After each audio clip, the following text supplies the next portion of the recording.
II. The president's public remarks following Cohen's guilty plea also suggest that the president may have been concerned about what Cohen told investigators about the Trump Tower Moscow project.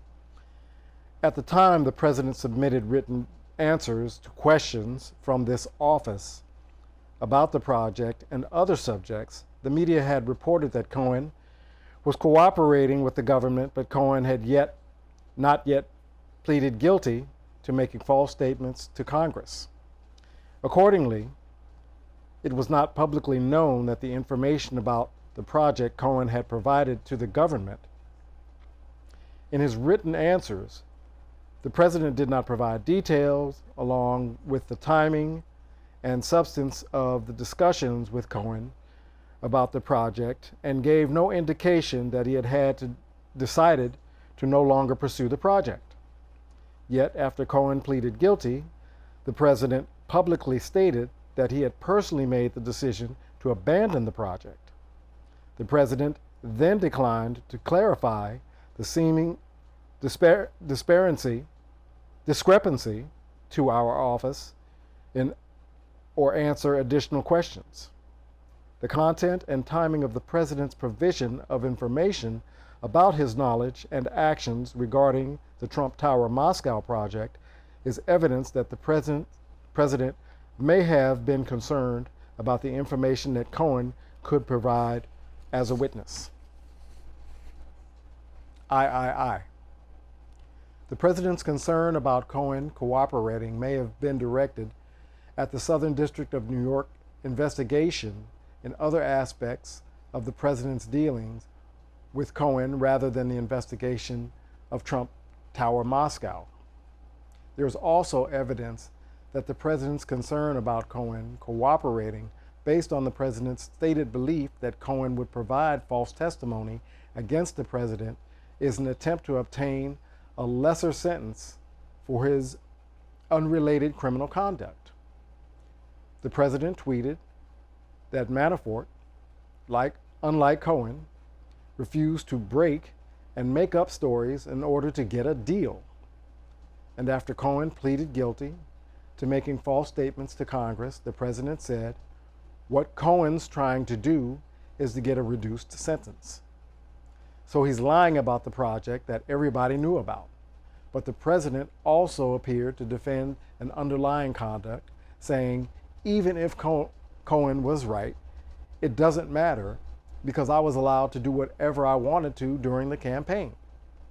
As described above, there is evidence that the president knew that Cohen made false statements about the Trump Tower Moscow project and that Cohen did so to protect the president and minimize the president's connections to Russia during the campaign.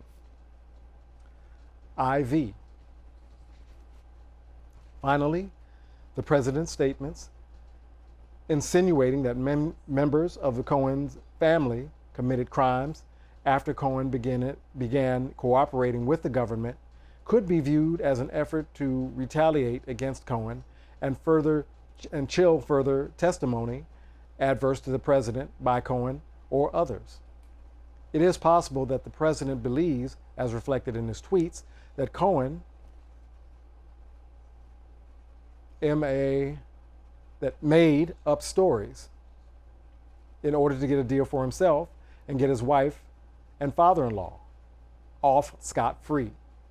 It is also possible that the president's mention of Cohen's wife and father-in-law were not intended to affect Cohen as a witness, but rather were part of the public relations strategy aimed at discrediting the president's suggestion that Cohen's family members committed crimes that happened more than once, including just before Cohen was sentenced, and at the same time as the president stated that Cohen should, in my opinion, serve full and complete sentence, and again just before Cohen was scheduled to testify before Congress.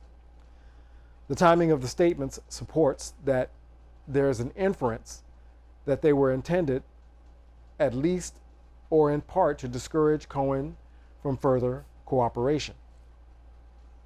L. Overcharging factual issues. Although this report does not contain traditional prosecution decision or declination decision. The evidence supports several general conclusions relevant to analysis of the facts concerning the president's course of conduct. 1.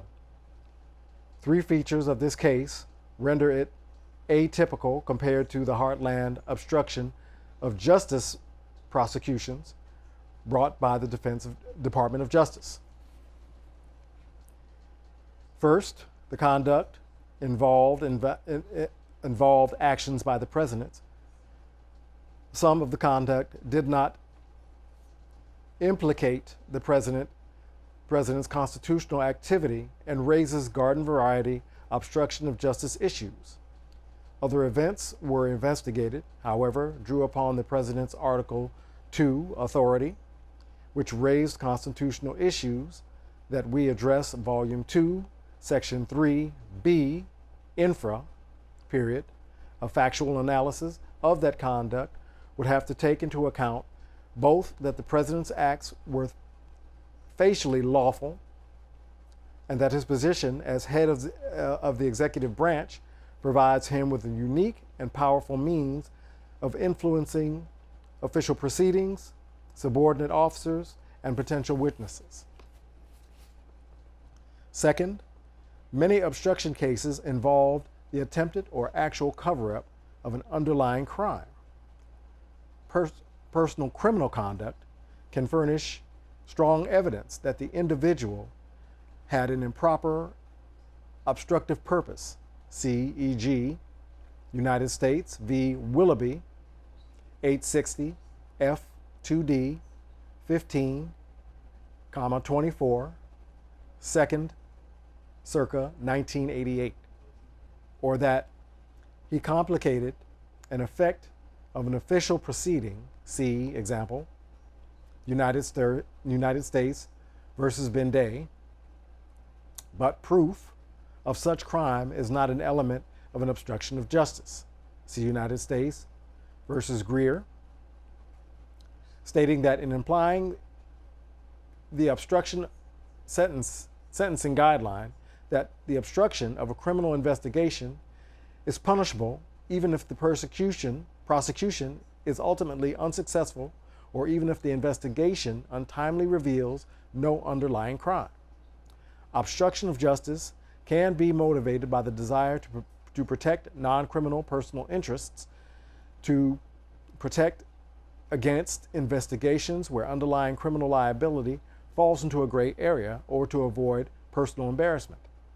The injury to the integrity of the justice system is the same regardless of whether a person committed an underlying wrong. In this investigation, the evidence does not establish that the president was involved in an underlying crime related to the Russian election interference. But the evidence does point to a range of other possible personal motives emanating the president's conduct. These include concerns that continued investigations would call into the question of the legitimacy of his election and potential uncertainty about whether certain events, such as the evidence of the WikiLeaks release of hacked information on June 9th, 2016, meeting between the senior campaign officials and Russians, could be seen as criminal activity by the president, his campaign, or his family. Third, many of the president's acts directed at witnesses, including discouragement of cooperation with the government and suggestions of possible future pardons, occurred in public view. While it may be difficult to establish the public-facing acts were motivated by corrupt intent, the president's power to influence actions, persons, and events is enhanced by his unique ability to attract attention through the use of mass communications. And no principle of law endures public acts, such as the scope of obstruction statutes, if the likely effect of the acts is to intimidate witnesses or alter their testimony. The justice system and integrity is equally threatened.